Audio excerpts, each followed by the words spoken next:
Здраво на сите, добредојдовте во уште еден разговор на тема театарот во време на пандемија. Мојот денешен соговорник е Андреј Цветановски, режисер во Театар Комедија во Скопје, еден од членовите на независната трупа Настап и асистент на Универзитетот за аудиовизуелни уметности ЕФТА. Добре дојде, Андреј. Добре најдов. Благодарам што ја прифати поканата да ги споделиш своите доживувања за театарот во време на доживување и размислувања и ставови за театарот во време на пандемија. Фала ти за поканата, Славија. Се надевам дека ќе имаме нешто паметно да кажеш. И јас се надевам. На почетокот да го започнеме овој разговор со прашањето што значи да се биде театарски уметник, во случајов театарски режисер, но и што значи да се биде едукатор во време на пандемија. Како го доживеа прекинот на работа на театрите, па и на факултетите, и како минаа првите полициски часови? Многу прашања во едно. Чекај, едно по едно да почнеме.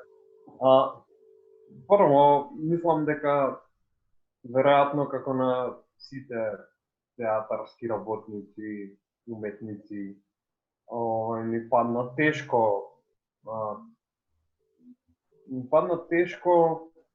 тоа што, како да кажам, овие услови во кои што се најдовме, се многу страшни, опасни за многу работи во светот, се разбира, не го смалувам тоа значење, но мислам дека заради нивната природа на овие околности, но се страшно поразителни за театарот, бидејќи она што е основната предност, она што го одржува театарот, тоа е овде и сега, а тоа сега станува голем проблем, мислам, во нашата работа. И кога не можеш да го оствариш тоа сега, станува, мора да се најде некаков друг начин и искрено да бидам, јас не можев да видам никаков друг начин подолго време од кога почна таа пандемија. Едноставно станува проблем она што е најголемата предност на тоа што се бавиш. И целиот свет се руши затоа што еден од двата столба е нефункционален во моментот. Бидејќи стварно, ако не за џабе, не знам, Питер Брук вика еден гледа, еден игра, ама треба некој да гледа, ама кога гледаш, треба да го гледаш тука, затоа што театарот најмногу, многу зависи од енергијата која што ја поделуваме. И морам да признам дека ми беше доста зезнато, тешко, во однос на мојата работа, искрено во однос на тоа дека во првите 2 или 3 недели ми беше окей, таа принудна пауза, но не беа 3 недели, беа 4 месеци. И тоа ќе си трае уште, зборувам барем некако се подотвори малку, или ајде да речеме така, малку собравме храброст да излеземе и да успеваме некако да живееме во овие околности кои што ни се наметна.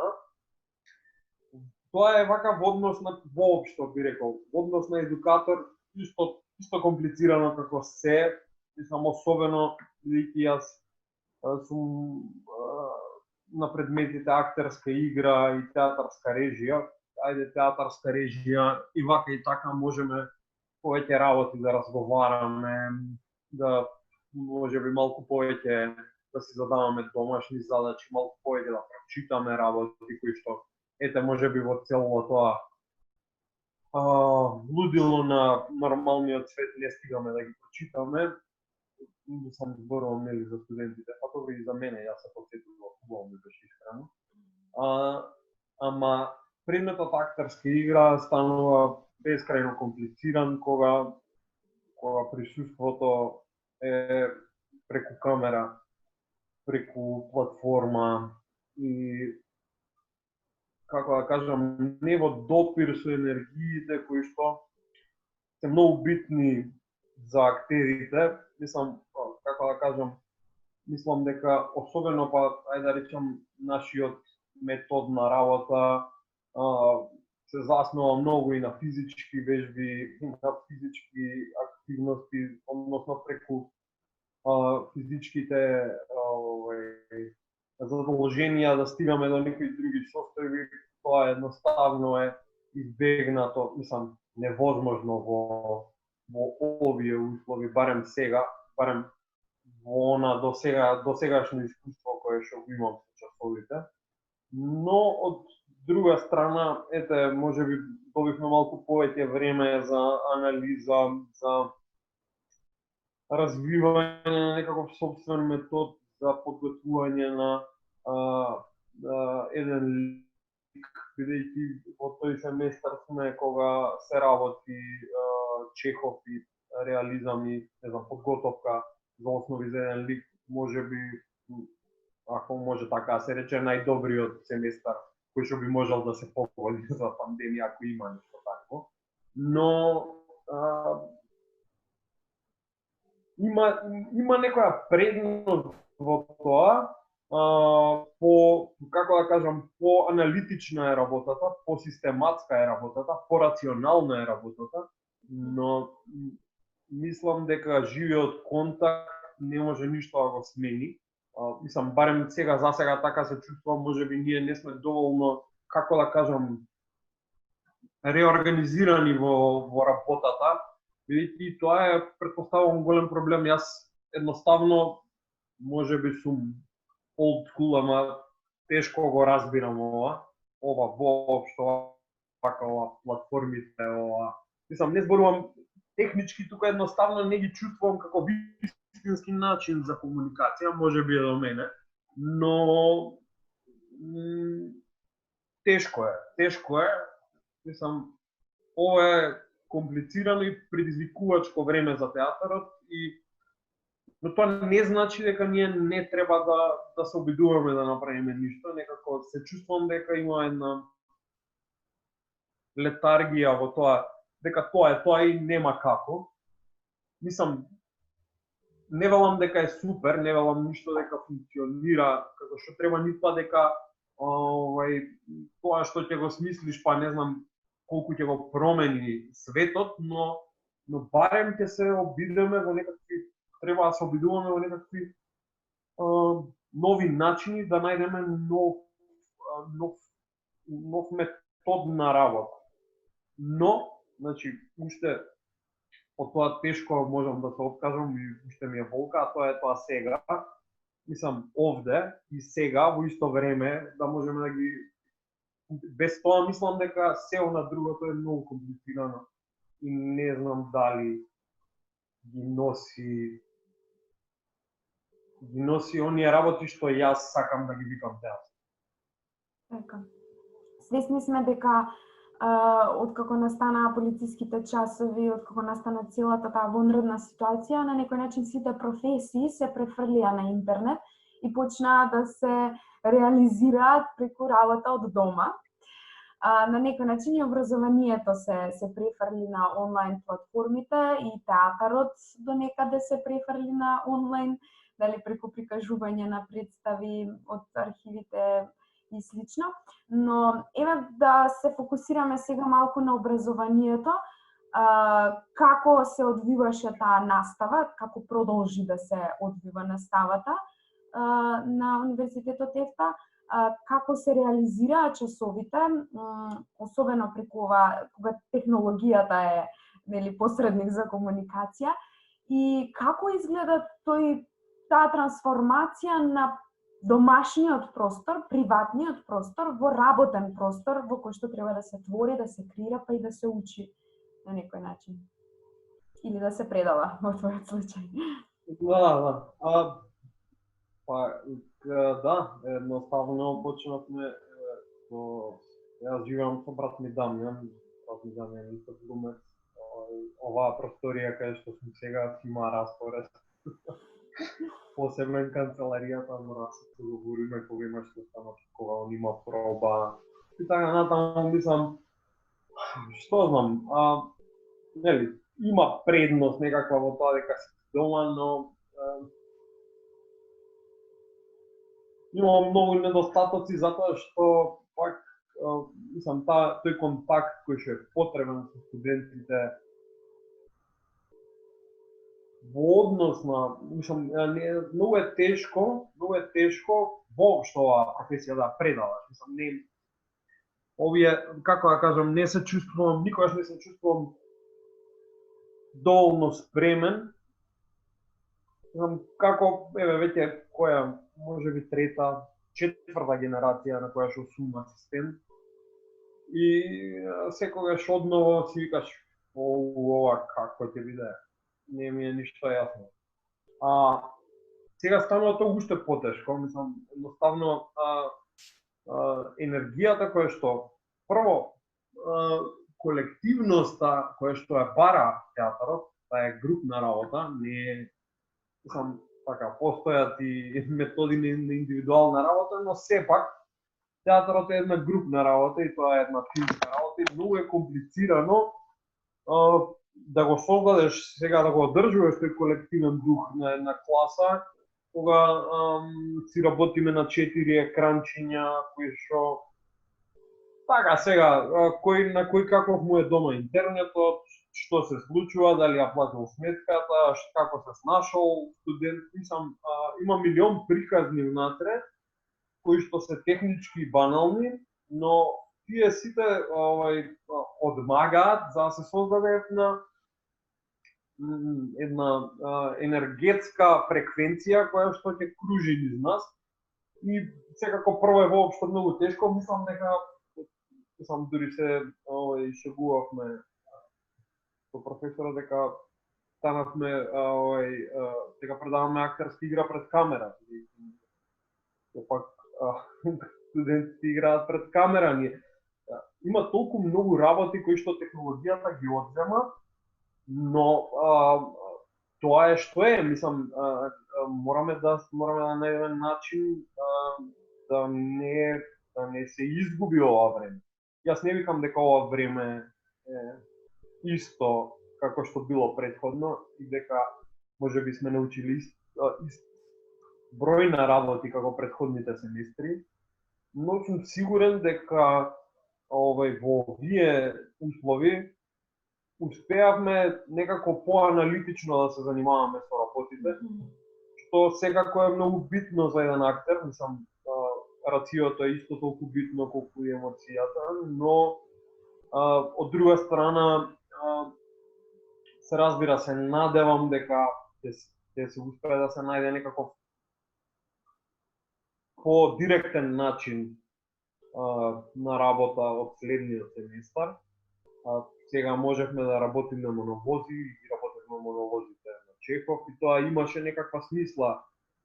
Мислам, мораше да се направи некаква смисла и се направи со тие монолошки форми во кои што работиме на биографија на лик, на создавање на лик, парање на заедничкото меѓу мене и ликот, магичното што би така околности и се тоа. Можеби од една страна е тоа добро, мислам дека е супер бидејќи можеби прв пат јас како асистент добив таква шанса. Морав да се пренасочам многу повеќе на теоријата отколку на праксата. И тоа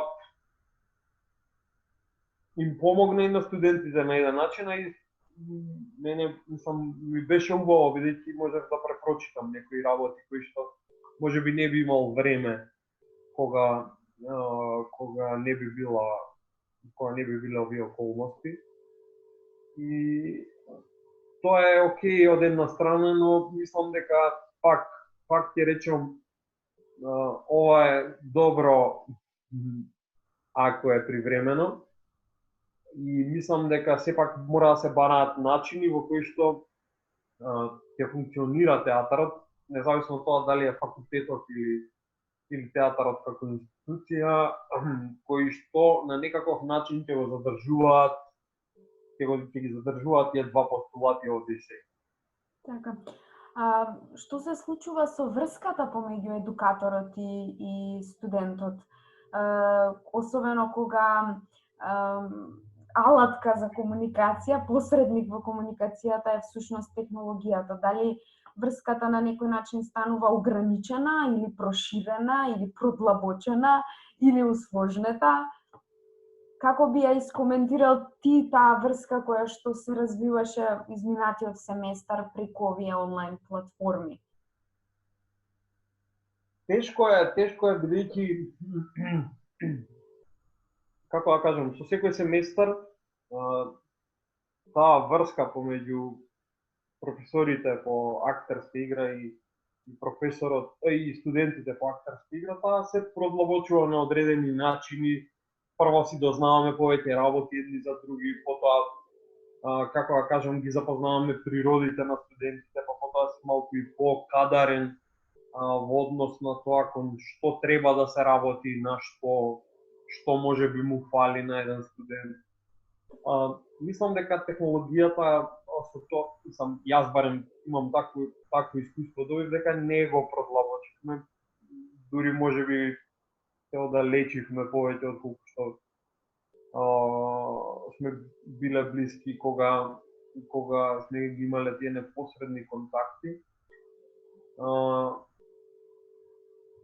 Сега, зошто е тоа така, не можам точно да одредам, сигурно е затоа што едноставно, зборувам пак за себе, јас не се чувствувам удобно на технологија.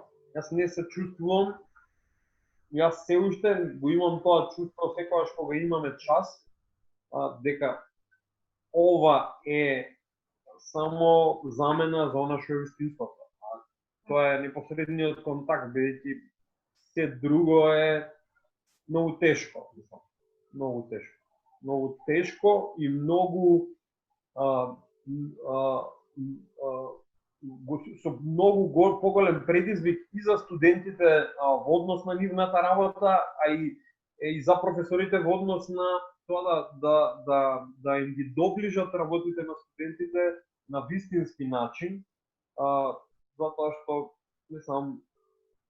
за нашите, како да кажам, за нашите професии нема баш некој учебник, не е баш тоа некаква екзактна наука која што може би може за другите факултети, може би е полесно.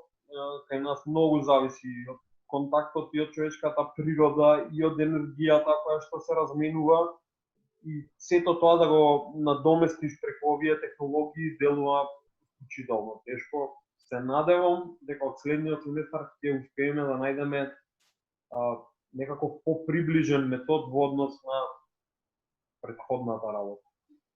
Дали се размислуваат веќе некои конкретни решенија за тоа како би можел да се реализира следниот семестар? Дали тоа би било повторно онлайн настава или можеби некои решенија за предавање во природа, или во која насока размислува универзитетот за следниот семестар? Видете, јас не сум имал многу контакти искрено со колегите професори и не знам во која насока се движи нивното размислување за натаму. Се надевам дека со некакви протоколи кои што ќе се донесат за театарските институции, можеби ќе најдеме нешто кое што ќе биде слично во однос на студентите по актерска игра, бидејќи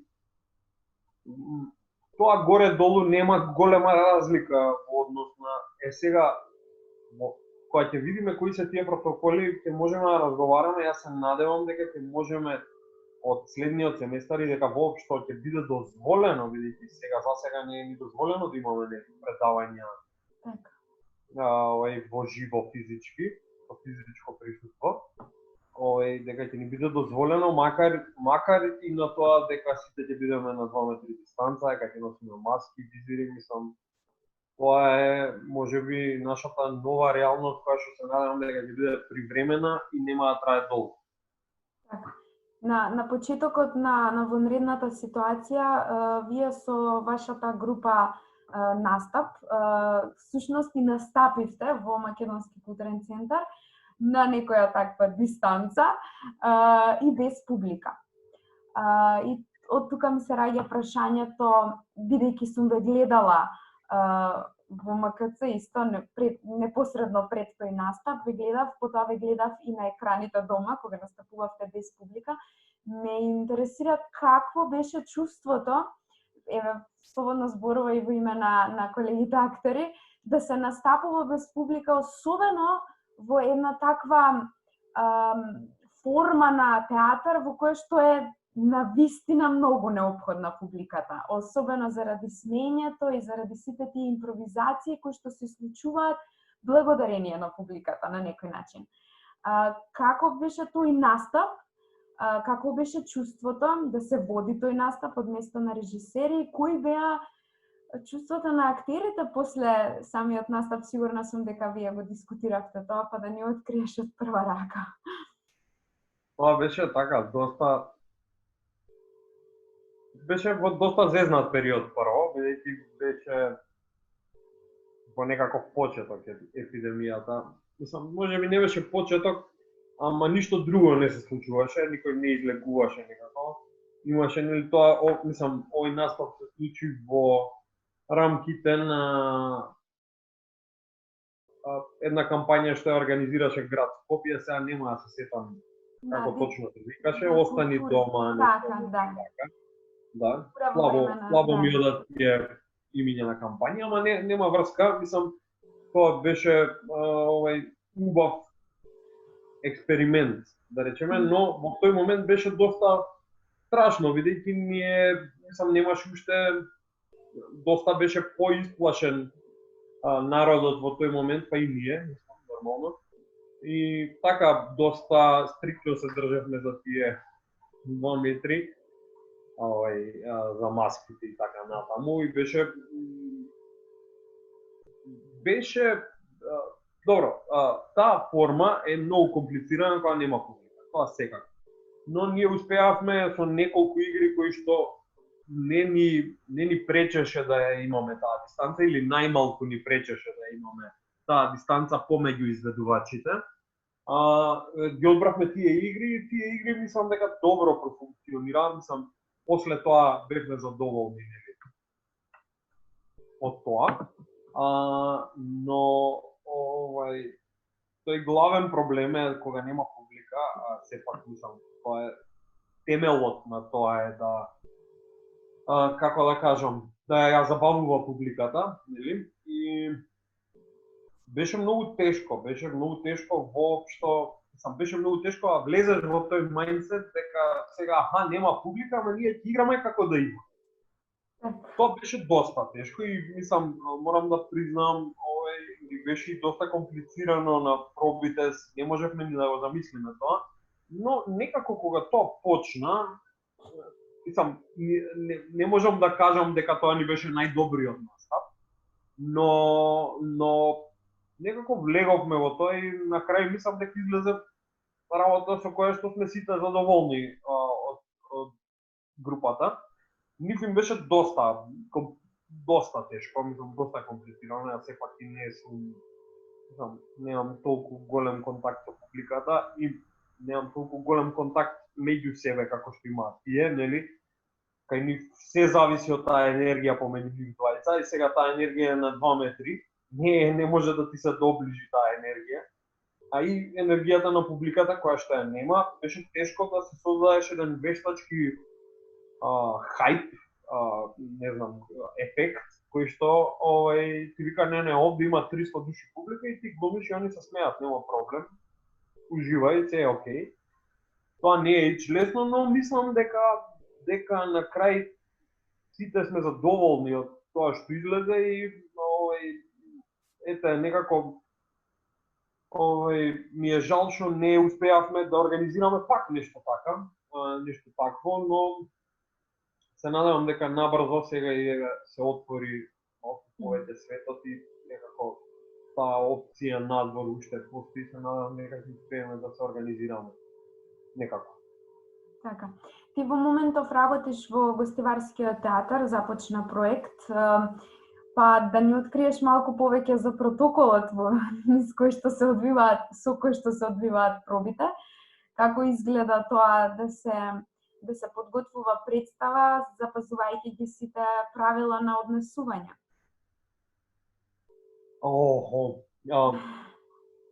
Искрено, значи кога се случи оваа пандемија, значи јас почнав, ние веќе почнавме со подготовка на представата Полковникот писал Христо Бојчев, една прекрасна комедија за едни луѓе кои што се заборавени, сите и живеат во еден манастир, кој што би требало да е лудница, ама тоа само така се вика, нема ништо друго внатре. Кога почна цела оваа пандемија, јас кога се изборевме со колеги, веќе затворени, као сега што ќе правиме, вака ли ќе правиме со маски, ја реков, нема шанси, тоа никогаш нема да го правиме. Шанса нема да го правиме. Јас сега маски, визири, па од 2 метри, па дистанца, па да не се допре, што тоа ли е театар?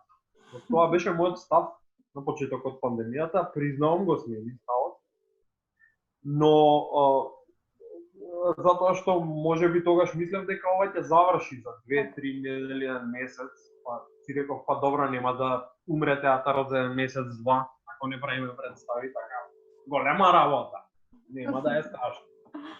Да, ама не е баш така, очигледно ќе треба да се навикнеме дека ќе живееме со вирусот некое време и во овие околности и бев пресреќен кога бев на проба, кога прв пат се собравме. Маски, визири, 2 метри дистанца, сите со дезинфекционо средство, се брише, се прави, се пусти се. Ама пресреќен, ми е гајле, нека сам што сакате, ако сакате, седиме сите во различни простори, ако треба, ама да си има проба. Само толку веќе, како да кажам, имав изгубено смислата на животот, не знам, јас сум поборник на тезата на Анатолиј Ефрос, пробата љубов моја, стварно пола живот од нашите животи во време поминува на некаква проба и сега ако таму ја нема среќата, не гледам зашто би се бавел со ова и ми беше тешко, а сега кога почнавме искрено, секако е комплицирано. Исто како ова со факултетот, така секако е комплицирано се, ама барем тука сме, барем пак на 2 метри си, ама тука си, пак можеш да размениш нешто. Со маска си, со визир си, да, ама еве не знам, денес поставував 2 сцени, јас се чувствувам убаво, се чувствувам како после нормална проба. Така. Така се каже. Претрпе концептот, дали концептот твој режисерски претрпе некои промени заради таа дистанца, заради тие маски, дали можеби влегоа тие како дел од концептот на тие препораки, влегоа ли како дел од концептот на самата представа? Да, тоа е, како да кажам, тоа е ограничувачки, тоа те става во некоја рамка, но како да кажам, мислам дека вреди да се проба, да видиме што би значело. За сега се чувствувам убаво. Дали тоа чувство ќе продолжи така, ќе кажам кога ќе завршиме, но самото тоа дека од Сабајле одам на проба, дека со колегите разменуваме мислења, дека се прават сцени, дека се смееме, не знам. Еве денес Береда ме одушеви во една сцена. Значи јас урлав од смеење. Он има маска, има визир, на 2 метри од колегите. Ама пак, тоа е театар. Тој игра, јас гледам. Веќе ги има основите кои што мислам дека се круцијални за театар. Со се, без се може, ама без тоа не можам јас да ја најдам поентата на театарот како постоење. Пак зборувам за лично искуство. Да. Предпоставувам дека тоа и ќе биде одговорот и на следното мое прашање, како ги доживеа онлайн прикажувањата на веќе одиграни представи во живо. Свесни сме дека театрите ги отворија архивите, се со цел да го задржат тој контакт со публиката и како ги доживеа тие интернет перформанси или виртуелни представи кои што се подготвија за време на полициските часови, актерите секој од дома, режирани преку овие платформи. Еве нешто да сублимираме. Вака, прво ова за представите кои што ги пуштија театрите, се чувствувам информативно. Тоа е само информација. Тоа не е како да кажам, јас на пример погледнав доста представи, особено на почетокот. После веќе нема, ми се изгуби смислата на тоа. Но на почетокот погледнав повеќе представи, зборувам за стари представи кои се снимани, нели? Не знам, Ричард III на Томас Остермајер ме воодушеви, ама пак ќе речам ме воодушеви на рационално ниво. Значи, мене многу ми се допадна решенијата кои што се случија. Рационално се тоа ми се допадна, но јас сум сигурен дека ако бев таму, мислам, беше многу поразлично. Па не може никој да ме убеди дека е истата работа. Не, едноставно не. Мислам, тој глумец е гениален, јас сум сигурен вака можам да видам дека е гениален. Јас не знам како е чувството да седиш во пети ред и да го гледаш тој човек. Знам, ја гледав Хамлет на Остермајер со него и знам како се чувствува после таа представа. Ова е исто гениална, ама не се чувствува така. Не може да се чувствуваш така, можеш само да се воодушевуваш на тоа колку паметно е нешто направено, не знам, онаа сцена на почетокот дека сите се журкаат, ми е супер сцена, мислам дека тоа е основата, мислам тоа и Шекспир го пишува, нели, во првиот монолог, демек сега е се окей, вика Ричард III, сите се журкате, се ви окей. Па сега ќе видите, мислам, точно, се е точно, ама тоа, тој трепет, таа возбуда која што би ја чувствувал во гледалиштето, ја гледа представата, не можем да речам дека е исто. Се во однос на овие онлайн, јас не знам дали би можел да ги наречам театарски представи, може би е театарски перформанс, не знам. Мислам, со сета почит кон колегите, со сета почит дека прават нешто. Не сакам воопшто да звучам како дека тоа не е за, мислам дека е за потценување. Но тоа е една форма во која што се обиделе да внесат, нели, колку што е можно театарски елементи.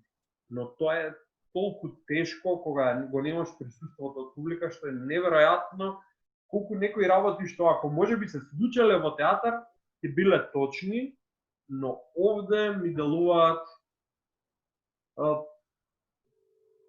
нејасни.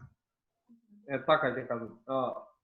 Од друга страна, дај Боже сите да направеа по една представа така. Мислам, случувајќи ми мене и за себе зборам, што некој, како да кажам, мислел за сите тие се релевантни обиди да се модифицира начинот на кој што се случува театар.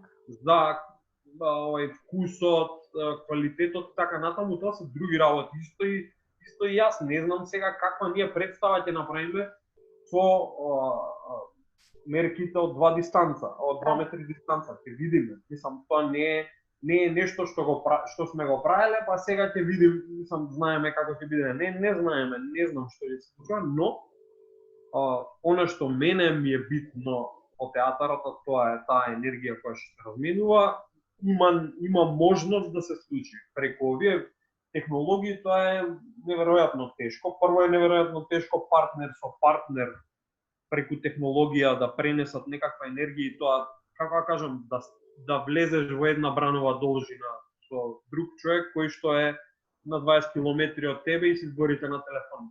Тешко е. Многу е тешко. Или, пак, сега да не зборуваме таа енергија да се пренесе кај публиката. Тоа се, мислам, толку многу пречки, што е тешко да размислуваш на тоа, не да го правиш. Така да мислам со должна почит браво за луѓето кои што се обиделе да прават нешто. Мислам секој обид мислам дека е вреден затоа што дури допрва ќе ни се случуваат обиди, бидејќи сега секој од нас ќе мора да најде некаков начин и сите ќе пробуваме на различни начини во однос на тоа што ние мислиме дека е битно, да го не да го редефинираме театарот, да успееме да најдеме заслониште дури не се врати театар. Така би рекол. Така. Која е улогата, функцијата и значењето на театарот во овие услови во нашето општество? Очигледно не многу високо. Морам да признам. Да сум доста разочаран. Кога ќе речам од системот, мислам и на нас. Системот е горе-долу е крив, затоа што не најде за сходно да не организира во некакви протоколи кои што, па не знам, мислам дека за се има, уште за театар. Гледам една слика, таа кружи по последниве денови по социјалните мрежи. Сега ќе парафразирам, на едната слика се луѓе во авион седнати еден до друг со маски, а другата е една слика од Шао Бюне која што стана многу позната, каде што се извадени седиштата и као ова е окей со авионот, а ова не е окей да седат. И се стварно јас не можам да разберам.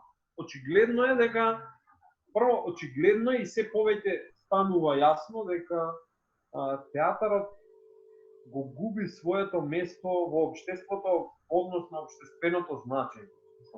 Очигледно никој не го интересира.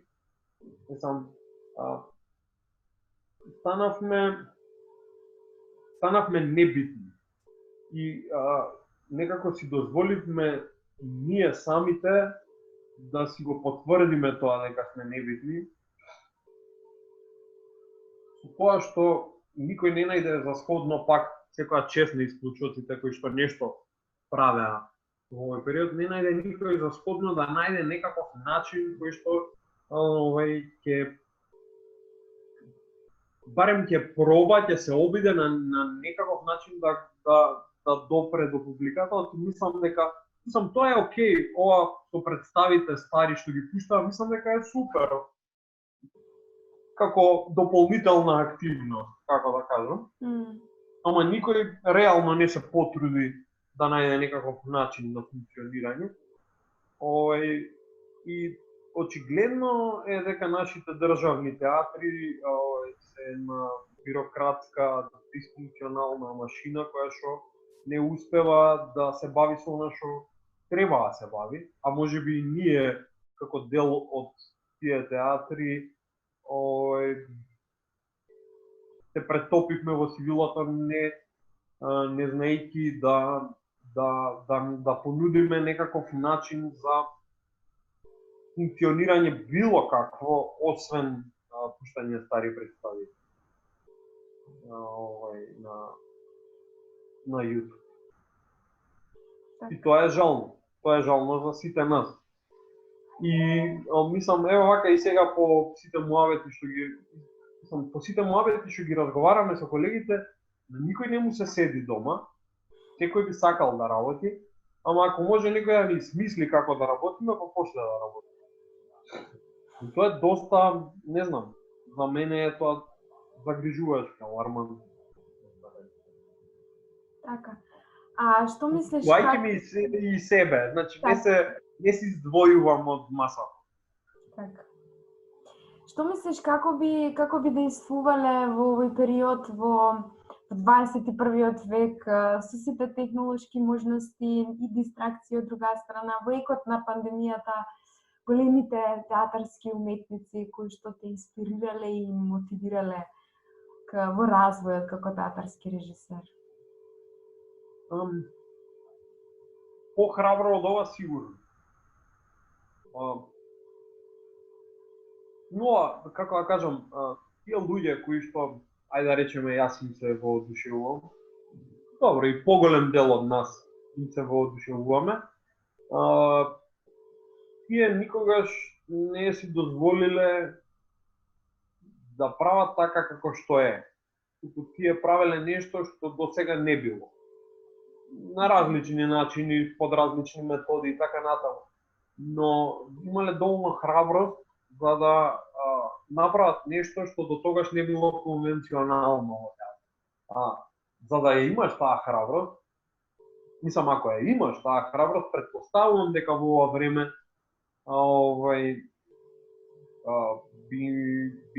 би се обиделе на некаков начин да се борат против тоа.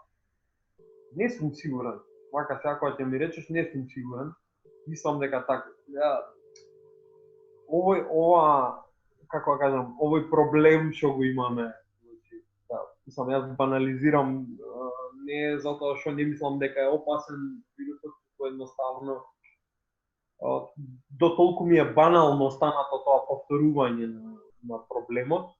Мислам, тој е тука, секако постои и нема муавет за тоа. Некако не сум сигурен затоа што е толку страшен проблемот во однос на губење на живот, мислам, потенцијално и така натаму во однос на вирусот. Не знам како би се однесувале. Претпоставувам дека Брех би правил представи. Знам дека он би правил представи. Како, не знам, би наоѓал валјда начин. Може би бил немарен во однос на другите луѓе. Сега вака, ако пробам да си замислам, така мислам дека би постоеле луѓе кои што на другиот свет би им делувале безобразни, може. Ама не знам, не сум сигурен. Сега се збунив вака. Не сум сигурен што би одговорил на ова прашање. Така. А ова беше и последното прашање.